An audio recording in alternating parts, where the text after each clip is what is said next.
عليكم ورحمة الله وبركاته. ازيكم حبايب قلبي، عاملين ايه؟ معكم ايمان طه من قناة اطبخها بسهولة. النهاردة هعمل معاكم ورق العنب بطريقة مميزة جدا. اللي هيدوقه من ايدك هيحلف ان عمره ما كان محشي بالحلاوة دي قبل كده. والله العظيم طعمه جميل جدا. والكوسة هعرفكم طريقة جديدة للكوسة هتبقى ادمان بالنسبة لك.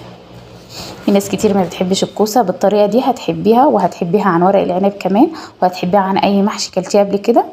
متنسوش تصلوا على رسول الله عليه افضل الصلاه واتم السلام. زي ما انتم شايفين كده يا حبايب قلبي، الرز من جوه مستوي جدا وفي نفس الوقت مفلفل مش معجن، طعمه والله العظيم تحفه.